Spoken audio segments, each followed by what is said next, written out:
Adamadenw Afrika baw fo kanubanciya foli la bi baro sigi an ye Choguel Kokala Mayiga wele walasa an kana dɔɔni fɔ Maliko la. Choguel ye ministriya kɛ a y'a kɛ wasa kɔnɔ. MPR n'o ye Jaramangana politiki tɔn ye o président don o de l'a to politiki dɔnbaga ŋana don. Mali bɛ bolo min kan bi ne siranna n jɔrɔla bolo birilen bɛ malidenw ɲɛna ngalon bɛ ka tigɛ an tɔgɔ la yuruguyurugu bɛ kɛ an tɔgɔ la suɲɛli bɛ kɛ an tɔgɔ la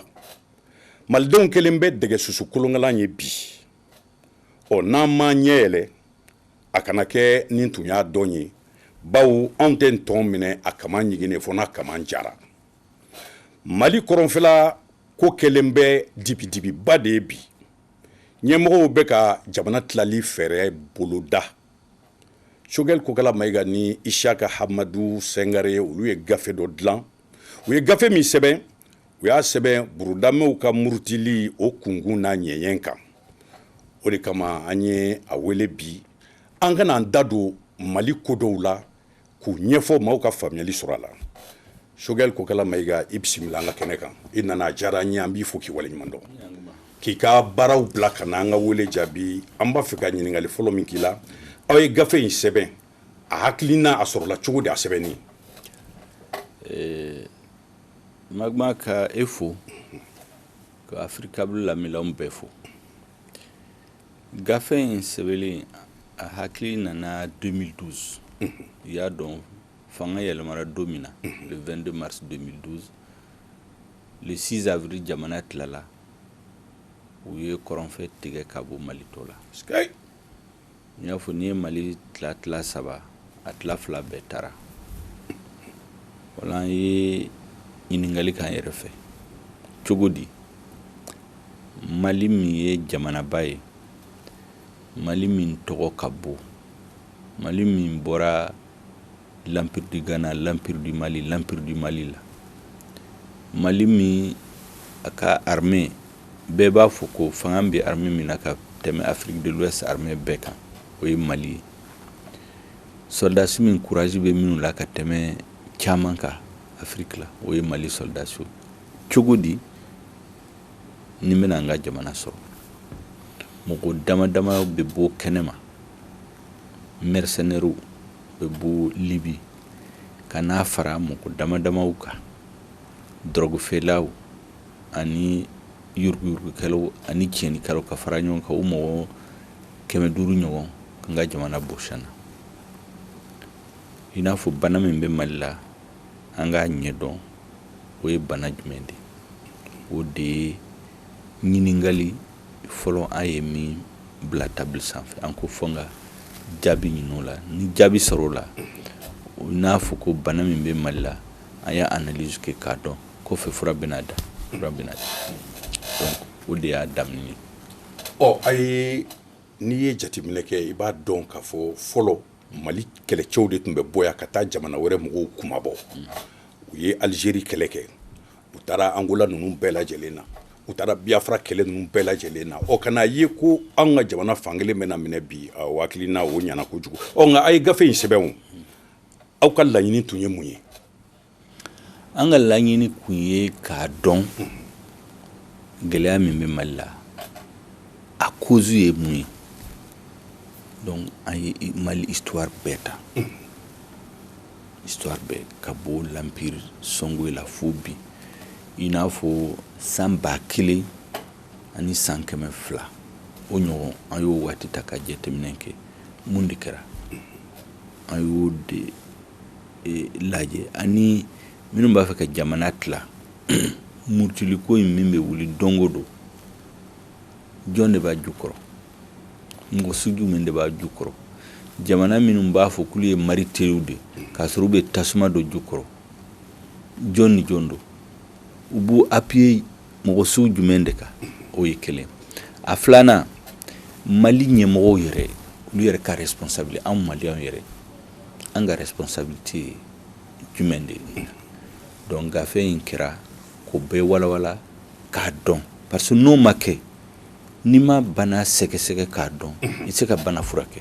Donc livre in gafe in o ye sɛgɛsɛgɛli de k'a dɔn mun de et puis an y'a dɔn fana a b'a kɔnɔ an y'a fɔ maliyɛnw ye fana o de kama ko bɛɛ k'a kalan ni min tɛ se k'a kalan a san i den k'a kalan k'a kɔnɔna min b'a kɔnɔ k'a f'i ye yanni n ka tila k'a yɛlɛma k'a kɛ anglais ni arabu ni bamanankan na. Nka dɔw ko aw b'a fɛ de ka comité militaire lafasa aw b'a fɛ de ka UDPM lafasa ka damakɛɲɛ fanga ni Burudamo ka murutili lagosi. O ye mɔgɔ minnu b'o sɛbɛn k'o fɔ ne y'a fɔ n ka interview la i y'a dɔn Mali la mɔgɔ caman o tɛ tiɲɛ fɛ o bɛɛ b'o dɔn Mali la dɔw yɛrɛ bɛ to k'a fɔ n ye gafe in sɛbɛra n teriw ni n ka parti ɲɛmɔgɔ ani jamanadenw dɔw ko ne ma o tuma e bɛ fanga ɲini e t'a dɔn ko n'i bɛ fanga ɲini Mali la n'i bɛ tiɲɛ fɔ i tɛ fanga sɔrɔ. Tiɲɛ. Ko Mali la n'i b'a fɛ k'i sago sɔrɔ kana tiɲɛ fɔ n'i ye tiɲɛ fɔ dɔrɔn mɔgɔw tɛ tugu e kɔ. N k'u ma ko ni fanga bɛ ɲini nkalon kan ani hakilisuyɛn kan ne mago t'o fanga la ka fanga sɔrɔ hakilisuyɛn ni tiɲɛni kan hali n'i y'a sɔrɔ i se ka jamana jɔ n yafara o fanga ma. Donc n k'u ma ko ni maliyɛnw ɲɛ yɛlɛla n'u y'a dɔn gɛlɛya min bɛ Mali la ni furakɛli sɔrɔla a la ni livre in kɛra sababu ye ka maliyɛnw ɲɛ yɛlɛ pour que an ka fura sɔrɔ an ka kɛlɛ in la vraiment o bɛ n bɔ. Alors donc mɔgɔ caman bɛ yen kabini u y'a dɔn jɔn de ye livre in sɛbɛn u ye n tɔgɔ mɛn u ye professeur Isaka Singare tɔgɔ mɛn dɔrɔn olu yɛrɛ ma kalan u commencera ka livre in lagosi ko an bɛ ka comité militaire de lafasa ka Modibo ka fanga gosi ka démocrate ka fanga gosi ka rebelle gosi or tiɲɛ tɛ o de kama n k'u ma ko a ye min sɛbɛn o ye hakilina ye ni min ma sɔn a fana ka hakilina sɛbɛn o maliyɛnw k'a dɔn ni maliyɛnw n'i ye kuma fila fɔra e ye min ni tiɲɛ bɔlen don ɲɔgɔn na i b'a dɔn mais u t'a kɛ o parce que sababu t'u bolo fɛn o fɛn n'a bɛ livre in na nkalon ma da mɔgɔ si la fɛn o fɛn n'a sɛbɛnlen d'a ba a preuve bɛ yen ni min ko k'a ma sɔn ne b'a bila o défi n tila k'o fɔ je mets quiconque au défi min bɛ livre in na a ka sɛbɛn kɛ k'a jira ko nkalon don min b'a la bɛɛ tiɲɛ de et puis an b'a dɔn n'a ye nkalon sɛbɛn mɔgɔw bɛna retourner en contre la o donc min bɛ livre in kɔnɔ a bɛɛ tiɲɛ de o ye kelen a filanan an ma mɔgɔ si lagosi o yɔrɔ dɔ bɛ yen u t'a fɔ a ka fɔ parce que Mali la ko caman bɛ yen nkalon de bilalen don u ye mɔgɔ caman hakili sɔn o nkalon de bɛ yen don o don donc n'i ye fini bɔ a kan ka tiɲɛ jira mɔgɔw la dɔrɔn dɔ bɛ dimi par exemple i b'a mɛn mɔgɔ caman b'a fɔ ko kɔrɔnfɛ minɛna ko parce que Kadafi binna ni min tɛ ko kalama i b'a fɔ ko tiɲɛ don sira dɔ la mais ni Kadafi binna o dɔrɔn de bɛ kɛ sababu ye ka jamana ci et pour frontière tɛ an ni Libi cɛ o kilo 1000 de bɛ an ni Tripoli cɛ frontière bɛ Niger ni Libi cɛ frontière bɛ Tchad ni Libi cɛ pourquoi u ka fanga ma bi u ka jamanaw la pourquoi ma bi Tchad pourquoi ma bi Niger u bɛ kilo 1000 taama ka na Mali la ka na n ka jamana ci an bolo donc Kadafi binni o ye sababu dɔ ye mais sababuba o t'o ye o sababuba ye mun ye o y'a sɔrɔ armée kun t'an bolo an y'an ka armée ci an ye kɛlɛminɛnw tiɲɛ an ye dɔw feere an ye dɔw bila mu entraînement kɛ soldats ma entraînement kɛ u ma formation kɛ kɛlɛminɛnw ma san u tora ka jalaw d'u ma dɔrɔn don o don généraux bɛ di colonels bɛ di i bɛ kɛ capitaine k'a sɔrɔ hali e tɛ se ka kɛlɛ kɛ manœuvre militaire ma deli ka kɛ san 20 kɛlɛminɛnw ma san 20 soldats min bɛ se kɛlɛ la min bɛ mérite bɛ min bolo jalati d'olu ma donc l'armée tient kɛlɛminɛnw tɛ san entraînement tɛ kɛ discipline bɔra bon jalaw bɛ di comme ça donc finitigiw de tun bɛ Mali la mais armée kun tɛ yen mais jɔn de y'o kɛ politique ɲɛmɔgɔw de y'a kɛ minnu b'a fɔ ko livre in man ɲi olu ali u nɔfɛ mɔgɔw de y'a kɛ o de kama livre in digira caman la mais nkalon t'a la o a bɛ tiɲɛ de n'o tɛ mɔgɔ kun si tun se ka Mali l'armée ci ama ye minnu sara a Guelhok dɔ b'a fɔ ko soldats bɛ boli soldats tɛ boli o minnu sara a Guelhok u kɛlɛla fo ka kisɛw de banna kisɛ banna u taar'u minɛ kelen kelen k'u faga minnu ye Budame ni arabu ye olu ye ta jugara soldats ni arabu olu y'u kan tigɛ k'u kɔnɔ fara ko pour que u tora Mali fɛ donc min kuma minnu bɛ livre in la a bɛɛ ye tiɲɛ de o ye kelen a filanan a man di jɔn ma minnu bɛ rebelles dɛmɛ o ani nɔfɛmɔgɔw a digir'u la o mais tiɲɛ de b'a la u b'a fɔ ko Budame kɛlɛ don Budame kɛlɛ tɛ yen mɔgɔ damadamaw de b'a kɛ Budamew ani arabu tɔgɔ la rébellion ninnu bɛɛ bɛ wuli 90 2006 2012 u bɛ bɔ kɛnɛma de kana mankan wuli jamana kɔnɔ o de kama n bɛ to k'a fɔ ko victimes c'est-à-dire a bɛ digi mɔgɔ minnu la o ye Budame ni arabu de olu de bɛ camp de réfugiés la olu de bɛ faga ni kɛlɛ wulila mais minnu bɛ kɛlɛ lawuri minnu bɛna tasuma don Mali yɛrɛ la u bɛ hôtel la u bɛ avion la ni président n'u b'a fɛ président k'u reçu bureau so a bɛ wari d'u ma donc ko fo fana ka dabila an bɛ Malidenw ye an k'an sigi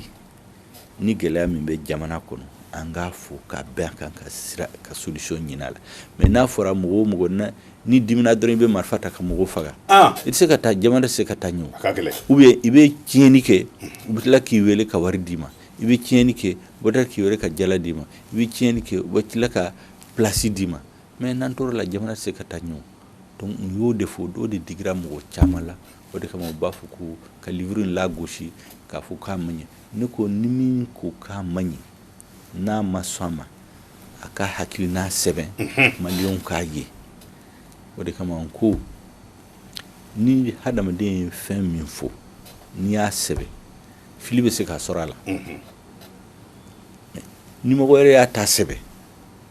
ni e y'a fila bɛɛ kalan tiɲɛ bɛ yɔrɔ min i b'a dɔn kojugu donc u y'o de fɔ maliyɛnw an ka se ka sɛbɛn kɛ ka maliyɛnw ɲɛ yɛlɛ ni bɛɛ ye ko faamu mɔgɔ tɛna tromper o a tɛna nkalon tigɛ ka tiɲɛni kan tɔgɔ la u y'o de fɔ livre in na e ye politique ɲɛmɔgɔ ye i ye an sɔngo ka fɛnɛ ye o tuma i bɛ kɔrɔnfɛla in i b'a dɔn i ko i tɛgɛ ci i tɛ tiɲɛ fɔ malidenw ye walasa janfa min bɛ ka siri Mali kɔrɔn fɛ an ka an ɲɛ yɛlɛ kuntigiw ka tiɲɛ fɔ an ye sa munna u b'a fɛ ka jamana tila tu sais minnu b'a fɛ ka jamana tila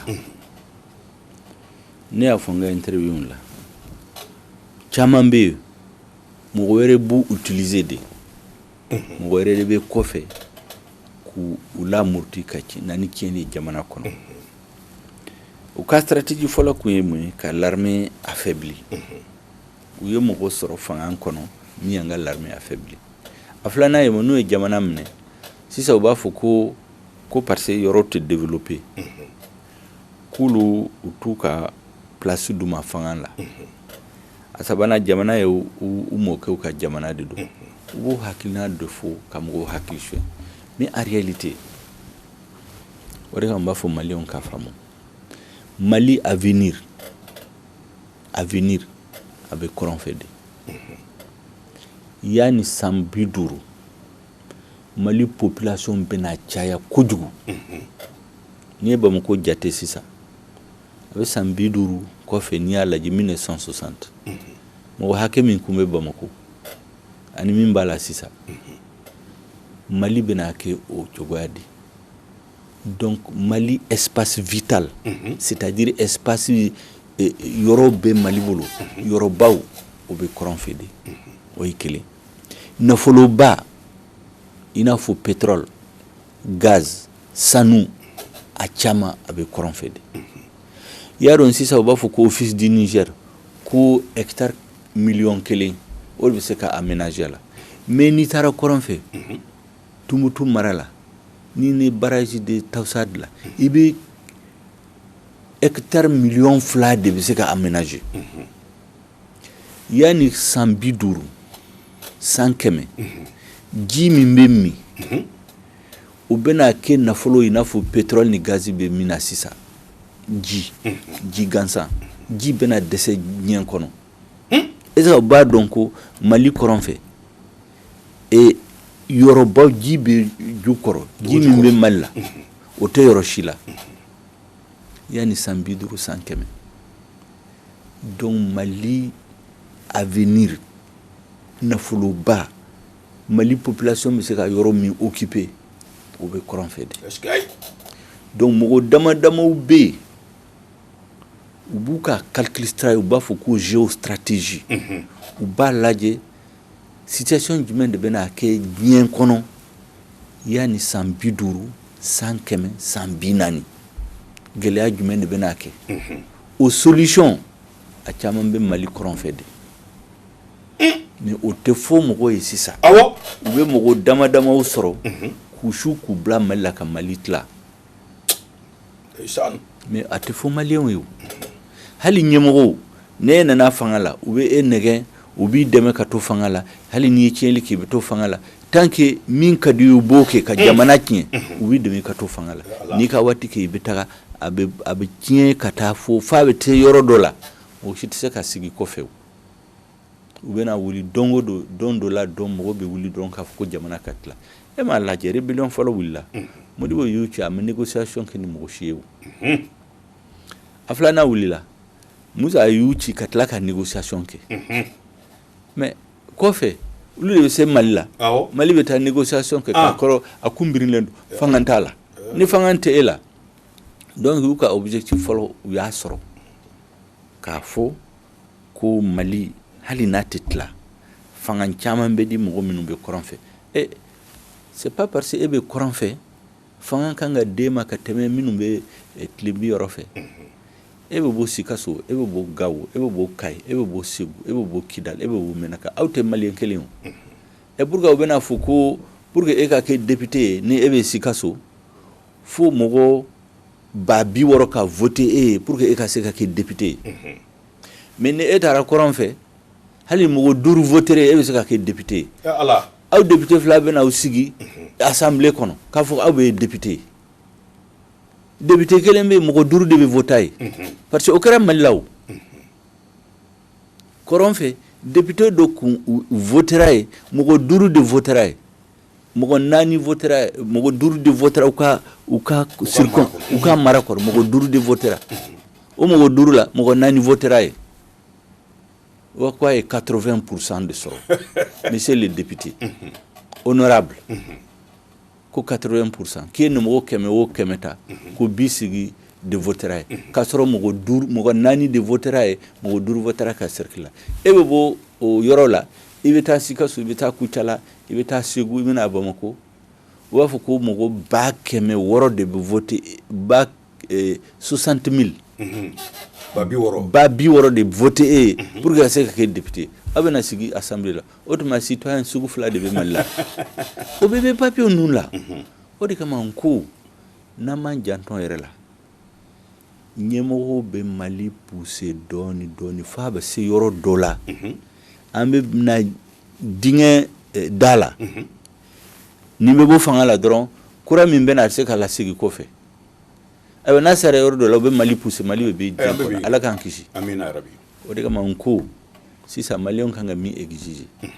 fanga e bɛ fanga la o fɛn o fɛn n'i b'a kɛ Mali tɔgɔ la i kan k'a fɛsɛfɛsɛ maliyɛnw k'a bɛɛ dɔn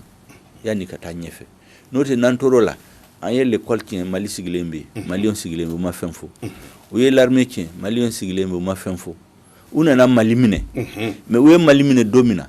ɲɛmɔgɔ ani responsable minnu y'o labɛn u bɛɛ bolila ka population to yen rebelle ni bandi bolo Gawo ni Tumbuktu ni Kidal mais k'a sɔrɔ population ma tiɲɛ o minnu y'a tiɲɛ u bɛɛ bolila o donc pour que u kana Mali sɔrɔ tuguni il faut dire la vérité aux Maliens. Ka tiɲɛ fɔ Maliens ye fɛn o fɛn n'i y'a dilan n'a ma dilan tiɲɛ kan n'a dilanla nkalon kan ani hakilisuɲɛ kan a tɛ laban. Nka kuma barikamaw de y'o ye fo n y'a fɔ interview dɔ n m'a dɔn n'i y'a kalan. Nka n b'i ka kuma sɔn la ka da kan an ye bɛnkan sugu bɛɛ tigɛ nɔ bila an ye accord de Tamaracet kɛ an ye accord d'Alger kɛ an taara Ouagadougou ka accord kɛ an ye tɛgɛ nɔ bila kɛ sɛbɛn façon bɛɛ lajɛlen na nka mɔgɔ damadɔ ani u dɛmɛbaa jugu olu de kɛlen bɛ ka Mali gɔnɔ minɛ k'an ɲɛ curu an tɛ se k'an fɛsɛfɛsɛ ka yɛlɛ gouvernement k'i da u ka tagama u kan olu sago n'u dɔngɔ ka kɛ nka olu ma fosi labila gouvernement ye gouvernement ye fɛn bɛɛ labila u ye e ko cogo di o la. mais n ko o de kan ka dabila o tant qu'o ma dabila kɛlɛ tɛ ban e bɛ mɔgɔw faga i mana yafa ɲini Mali fɛ u b'a fɔ ko yafara mɔgɔ min ye e balima faga a ma yafa ɲini fɛ e b'a fɔ ko yafara ma a bɛ tila k'a fɔ o t'a bɔ e ka place d'a ma e ka wari d'a ma e ka nin d'a ma e ka nin d'a ma mais ale tɛ foyi bila e ye n ko fo ka dabila o ye kelen a filanan comme y'a fɔ an ka tiɲɛ fɔ ɲɔgɔn ye n'an ma tiɲɛ fɔ baara tɛ se ka taa ɲɛ accord ninnu bɛɛ signera n'i ye jateminɛ kɛ sisan accord laban min signera u b'a fɔ accord pour la paix et la réconciliation a signera kuma ko Mali ani force internationale i Serval i Barkhane i MINUSMA u bɛɛ nana k'a fɔ ko Mali k'a ka jamana bɛɛ minɛ mais Mali ma se k'a ka jamana minɛ o Mali président tɛ se ka taa Kidal ni rebelle ma yamaruya d'a ma Mali soldats bɛɛ tɛ saliti sisan u bɛ kan dɔ kɔnɔ u tɛ se ka bɔ o kan kɔnɔ Mali jamana la donc intégrité territoriale o kɔni ma sɔrɔ o ye kelen u b'a fɔ ko la sécurité des personnes et des biens lakana tɛ yɔrɔ si la u bɛ mɔgɔw faga don o don u bɛ e faga u bɛ ka nafolo minɛ la u bɛ bombe bila u bɔra kɔrɔ f'u nana centre la camancɛ la ka fulaw ni dɔgɔnɔw bila ɲɔgɔn na donc sécurité ma sɔrɔ intégrité territoriale ma sɔrɔ sécurité ma sɔrɔ Mali ye mun de sɔrɔ donc n'i ye jateminɛ kɛ Mali ma foyi sɔrɔ Mali bɛ wari bɔ dɔrɔn ka conférence kɛ ka réunion kɛ ka séminaire kɛ mɔgɔw bɛ voyager mais ni Mali hadamaden yɛrɛ n'i ye Gawo ka yɛrɛ ɲini sisan a bɛ cogo di a b'a fɔ k'olu kɔni k'olu ma foyi ye mais donc f'an k'an sigi fana k'a dɔn mais ni accord ninnu tɛ ka ko ɲɛnabɔ donc an k'an sigi mun de man ɲɛ a la an ka corriger min ka ɲi an k'o ta parce que n'i ye bilan kɛ sisan bilan par exemple fanga min bɛ Mali kunna sisan u bɛ na 2013 mɔgɔw tun bɛ se ka taa Gawo tranquillement 2014 ne ye mobili ta yan ka bɔ ka taa fo n balimaw fɛ an Songo mais sisan o tɛ se ka kɛ o tɛ se ka kɛ mɔgɔw tun tɛ ɲɔgɔn faga Mopti ni Koro ni fo Masina an kɛrɛfɛ mɔgɔw bɛ ɲɔgɔn faga donc a bɛ ka juguya dɔrɔn ka taa ɲɛfɛ mais kuma ɲumanw bɛ fɔ télé la vraiment gouvernement bɛ baara la la paix la réconciliation u bɛ fɛn dɔ yira école bɛna dayɛlɛ u bɛna u b'a fɔ ko école bɛ dayɛlɛ école ma dayɛlɛ u bɛ tila k'a fɔ k'u bɛ université dayɛlɛ ka sɔrɔ foyi don o don hakilisɔn de bɛ fɔ télé la ka mɔgɔw hakili ka mɔgɔw dusu sumaya dɔrɔn mais a bɛ juguya ka taa ɲɛfɛ o fana ka dabila n'o tɛ bon o fana fo mɔgɔw k'a fɔ parce que Mali an tɛ ka tiɲɛ de fɛ o mɔgɔw t'a fɛ tiɲɛ ka fɔ ni tiɲɛ ma fɔ a bɛ to ka juguya ka taa ɲɛfɛ donc jamana bɛ ka tila ka sɔrɔ mɔgɔw dɔw u sigilen bɛ dibi la u b'u ka ko dilan dɔɔni e bɛ na fanga la e bɛ to nkalon kuma la i ka waati bɛ ban olu kɔni bɛ yen n'u taara u b'u ka mɔgɔw bila u b'u ka danaya mɔgɔw bila u b'u continuer u ka plan kan waati dɔw bɛ se ala k'an kisi o la u bɛna Mali kɛ i n'a fɔ Soudan du Sud u ye Soudan dilan nin cogo la ka jamana fara ko farafinw t'a d'i ma ka arabu t'a d'i ma u bɛ kɛlɛ la sisan donc pour que o kana kɛ Mali la bɛɛ kan k'i sigi i burudamɛ o i arabu o i kɔrɔbɔrɔ o i bamanan o i malɛnkɛ o i fulaw bɛɛ ka sigi i dɔgɔninw an ka tiɲɛ fɔ ɲɔgɔn ye k'an ka jamana dilan o de kama n ko n balimaw ye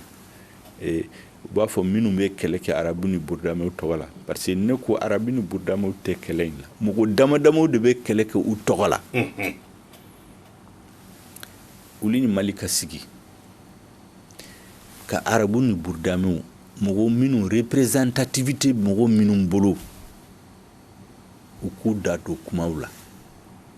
parce que minnu b'a fɔ k'u bɛ kuma burudamaw ni arabu tɔgɔ la mɔgɔ si m'u mandaté o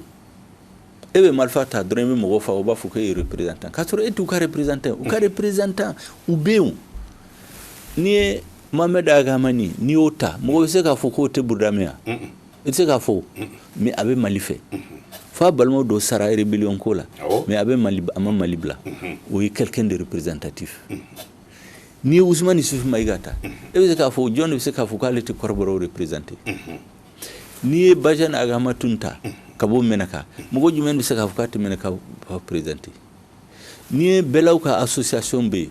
Kosbeti aga hakado mɔgɔ bɛ se k'a fɔ k'a tɛ bɛlaw représenté n'i ye arabu dɔ ta ne teri dɔ bɛ yen El Mokhtar Mohamed El Mokhtar o ye arabu dɔ ye n'i ye Umurani ta o tɛ arabu dɔ ye u mɔgɔ damadamaw ni intala denw ta o tɛ burudama don olu de bɛ se ka kuma Mali tɔgɔ la olu bɛ se ka population tɔgɔ la mais mɔgɔ min bɛ marifa ta dɔrɔn ka marifa ci gouvernement boli o nɔfɛ a bɛ kuma maliyɛnw tɔgɔ la mɔgɔ si ma mandaté o fana ka dabila o mɔgɔ o mɔgɔ n'a bɛ taa accord signé Mali tɔgɔ la o k'a sɔrɔ mɔgɔ a représentativité b'a bolo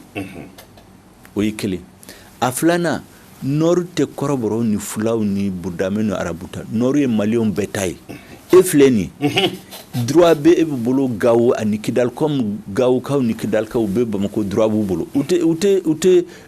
tɛ terrain san ka so jɔ Bamako mɔgɔ b'a fɔ k'u ka jamana tɛ maliyɛn bɛɛ ta e bɛ bɔ Sikaso e bɛ bɔ Gawo e bɛ bɔ Segu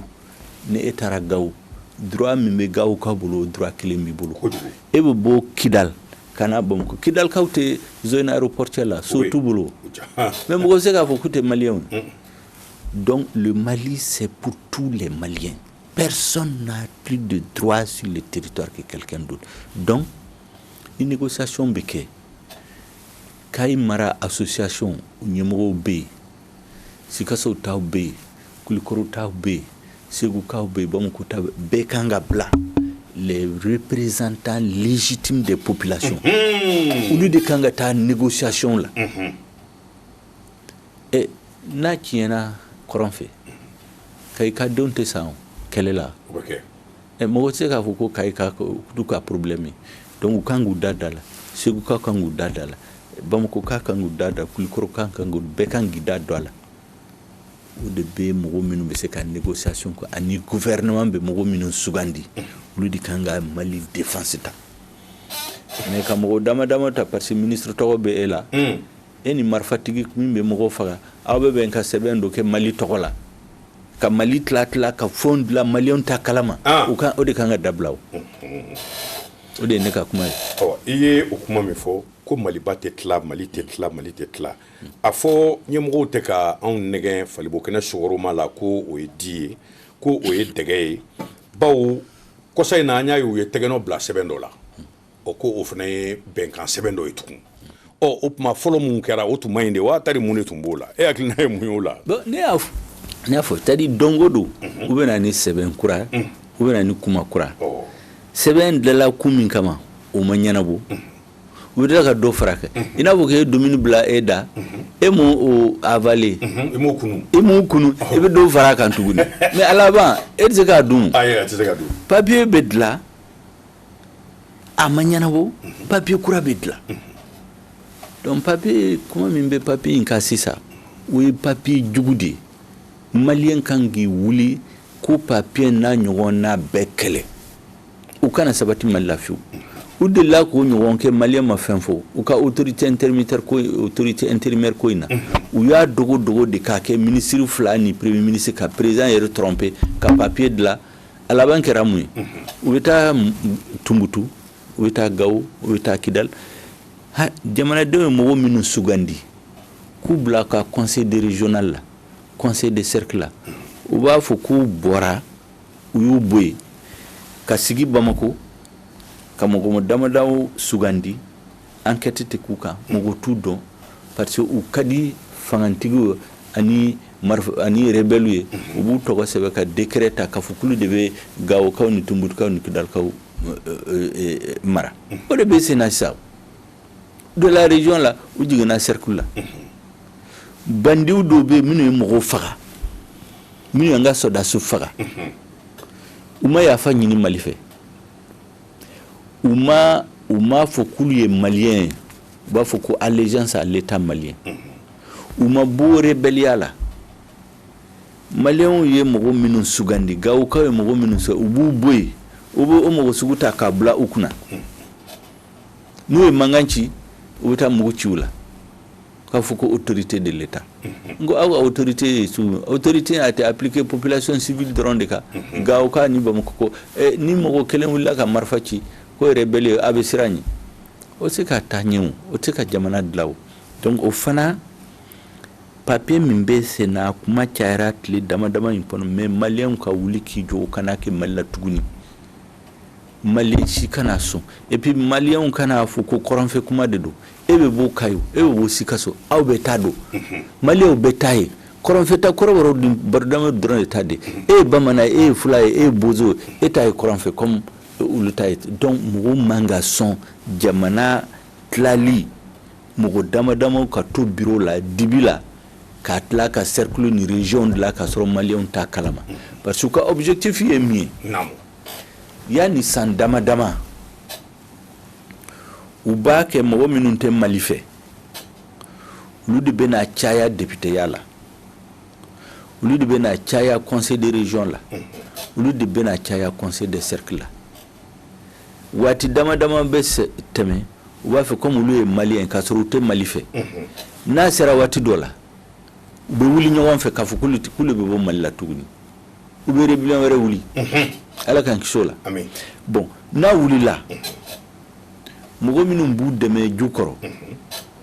u bɛna fɔ c'est la démocratie o ye les représentants de population ye mɔgɔ minnu sugandi k'u bila ɲɛ olu de ko k'olu tɛ fɔ ka to Mali la donc an k'u ka autonomie d'u ma autonomie ye mun ye u ka yɔrɔ gestion bɛɛ olu de ta don u b'a fɔ ko Mali gouvernement a bi occuper frontière de lakana ani wariko la monnaie a tɔ bɛ olu ta ye n'i bɛ Mali fɛ o ka ɲi mais n'a sɔrɔ e kɔnɔna la a jɛlen tɛ e tɛ Mali fɛ u bɛ mati dama kɛ n'a sera waati dɔ la u bɛ wuli ka rébellion wɛrɛ wuli tuguni o b'a sɔrɔ Mali tɛ se foyi la jamana affaiblilen don et puis région bɛɛ bɛna fɔ k'a b'a yɛrɛ ta n'a sera o la Mali tɛ tuguni donc u bɛ ko de labɛn o de kama ko maliyɛn kan k'i wuli ka exiger gouvernement kana taa yɔrɔ si n'a ma bɛɛ fɔ maliyɛn an ka kuma k'a dɔn n'an bɛ 1 kilomètre n'an b'a taama tuguni accord ko in la fo an ka sigi ka bɛn a kan ministre si ni da tugu a ka bureau la ani ministre dama ni premier ministre Mali tɔgɔ la ka janfan siri après olu bɛ bɔ ministre ni premier ministre ra mais o janfan sirilen don a y'a sɔrɔ tiɲɛli kɛra Mali la o de bɛ k'a kɛ dongo don a bɛ san dama b'o de bɛ sen na o de kama ko sisan maliyɛn kan ka exiger e kɛra jamana ɲɛmɔgɔ e tɔgɔ ye karisa ye Magma Shogel Ibrahima Dawuda e man ka foyi kɛ ni min sara maliyɛnw la maliyɛnw kana sɔn tuguni parce que gɛlɛya min bɛ Mali la o de y'a kɛ parce que mɔgɔ dama b'i sigi Mali tɔgɔ la u bɛ papier signé Mali intérêt t'a la mɔgɔ min y'a négocier représentativité t'a si la comme ye ni mɔgɔ dama tɔgɔ min d'u ma a si t'a la u b'a papier signé Mali tɔgɔ la u bɛ tiɲɛli kɛ u bɛ bɔ ministère la u b'u ka fɛnw ta ka taa u ka foro la u bɛ taa organisation internationale ma tiɲɛni min sɛbɛnnen don a bɛ Mali kan donc maliyɛnw kana s'o ma tuguni ayiwa kalata kura nataw ko kalataw bɛna kɛ ni député kalataw ni maire kalataw ye o gɛlɛya jumɛn bɛ se ka ye olu la ka nin hakilina to sen na ka sɔrɔ nin ko ma ɲɛnabɔ o de kama ko maliyɛnw man ka sɔn o kalataw ye kana kɛ ni ko ma ɲɛnabɔ parce que comme y'a fɔ aw ye u b'a fɛ k'a labɛn cogo min na ɲɛ bala o de kama n bɛ ka fɔ maliyɛnw ye parce que u ka plan ye mun ye sisan u bɛ jamana tila u b'a fɔ région in na député hakɛ min bɛ di nin ma maire hakɛ min bɛ di nin ma conseil hakɛ min bɛ di nin ma donc o conseiller waati dɔw bɛ se ni minnu mɔgɔ minnu don min bɛ Mali fɛ o tɛ problème ye mais an dalen t'a caman la n'u ye fanga sɔrɔ nin cogo la parce que sisan u ye mun de kɛ Gawo ni Tumutu ni Kidal région la jamanadenw ye mɔgɔ minnu sugandi k'u mara conseil de région conseil de cercle olu de bɔ yen rebelle bɛ mɔgɔ minnu tɔgɔ di u b'olu tɔgɔ de sɛbɛn k'u de ka région ninnu mara dɔw b'a la min bɛ Mali fɛ mais caman b'a la u tɛ Mali fɛ o olu de bɛna élection organiser olu de bɛna mairie organiser olu de bɛna député organiser u bɛna bourrage des urnes kɛ k'a fɔ k'olu de gagnera donc mɔgɔ minnu tɛ Mali fɛ olu de bɛna élection yuruguyurugu k'a fɔ k'olu de gagnera u bɛ caya député ya la u bɛ caya mairie la u bɛ caya président de conseil de cercle la donc o mɔgɔ dama siɲɛ wɛrɛ a ma se u ka marifa ta ka rébellion wuli u bɛ réunion kɛ dɔrɔn k'a fɔ k'olu population représentée de ko k'olu t'a fɛ ka to Mali la tuguni mɔgɔ minnu b'u kɔfɛ kɛnɛma k'u dɛmɛ u bɛ n'u dɛmɛ k'a fɔ ko a sisan kɔni démocratie ko don jamanadenw ka représentant ko k'olu t'a fɛ ka to Mali la tuguni donc a ka Mali tila o de bɛ ka labɛn o de kama n ko kabini sisan maliyɛnw kan ka fɔ gouvernement an tɛ taa yɔrɔ si n'a ma fɛsɛfɛsɛ k'a ɲɛdɔn o ye kelen filanan ministre si tɛna sigi a ka bureau la ka papier signer Mali ka Mali engagé ni Mali représentant légitime olu ma lajɛ k'a dɔn k'a fɔ k'u sɔnna ma o de ye fura min bɛ se k'a ko in bali n'o tɛ n'a tora kɛcogo in a bɛ cogo min na sisan n'an tor'o la a bɛ se yɔrɔ dɔ la a bɛ tiɲɛ minnu y'a tiɲɛ fana u bɛ taga jamana dɔ tiɲɛna n'aw hakili b'a la a b'a fɔ ko ma ko Union soviétique URSS Russie la u b'a tiɲɛ don min na ɲɛmɔgɔ minnu y'a labɛn a tiɲɛni labɛn a sera yɔrɔ dɔ la a bɛ tiɲɛ don min na u bɛ bɔra fanga la mais jamana binna Perestroïka Glasnost san 4 kɔfɛ dɔ ye lettre sɛbɛn ko 4 ans pour changer le monde Amérique président ye lettre sɛbɛn k'u y'a jamana in ci cogo min na u nana ɲɛfɔ k'u y'u appuyer ɲɛmɔgɔw de kan président n'a ka ministre des affaires étrangères olu de tun bɛ du kɔrɔ u bɛ min fɔ ka population ye ani u bɛ min kɛ du kɔrɔ o tɛ kelen donc a sera jamana tiɲɛna ka se yɔrɔ dɔ la olu bɔra fanga la mais jamana curula o ye exemple dɔ ye donc ɲɛmɔgɔw n'a dalen da yɛrɛ la k'a tɛ ka tiɲɛni kɛ a man ka sira k'a bɛɛ ɲɛfɔ population ye ne bɛ ka min fɔ ko u kana taa yɔrɔ si n'u ma fɛsɛfɛsɛ maliyɛnw bɛɛ k'a dɔn n'u b'a dɔn k'u tɛ yuruguyurugu ni tiɲɛli kɛ la o tɛ problème ye normalement mais n'u t'a ɲɛfɔ maliyɛnw u bɛ découpage dilan en douce mɔgɔw t'a kalama a bɛ se ka kɛ cogo di e bɛ Kucala ta Kucala mara kelen Tumutu Kidal Menaka n'u bɛɛ fara ɲɔgɔn kan Kucala population ka bɔ n'u ye Kucala bɛ se ka député 6 sɔrɔ ninnu ka député 20 sɔrɔ u ka n'i sigi assemblée kelen la o bɛ se ka bɛn o tɛ bɛn o mais o papier n'a ɲɔgɔnna de bɛ ka dilan ju kɔrɔ dibi la ni an tɛ sɔn ma o mais n'an ko an tɛ sɔn ma maliyɛnw bɛɛ man k'i sɔn ma e bɛ bɔ Kayo e bɛ bɔ Sikaso e bɛ bɔ Gawo e bɛ bɔ Kidal e bɛ bɔ Menaka bɛɛ kan k'i wuli k'a jɔ k'an tɛ sɔn tuguni o ka kɛ Mali mɔgɔ si tɛna ka jamana tiɲɛ n bolo ka tila ka boli ka bɔ Mali la ou bien ka taa organisation tɛna minnu ye l'école tiɲɛ minnu ye l'armée tiɲɛ u da si kuma la sisan mais tiɲɛni an de b'a conséquence an de b'a kan sisan donc o man ka kɛ jamana kɔnɔ tuguni ma sisan welekan jumɛn bɛ i bolo ka lase an filɛ jɛkulu ma n'an bɛna kɔfɛrana mugu ci ne kɔni bɛ min f'u ye n ko k'u k'a dɔn ko jamana wɛrɛ t'u bolo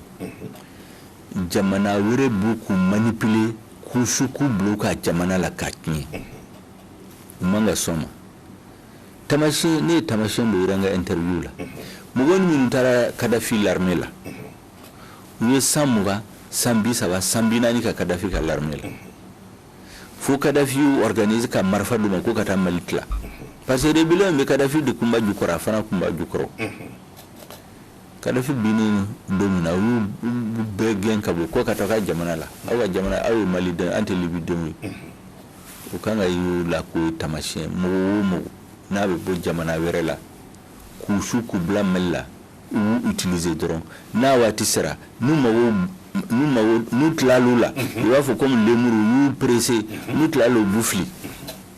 o diga man kuma ku ka don ko jamana were tubulo ni malite u kana Mali jamfa jamana shiye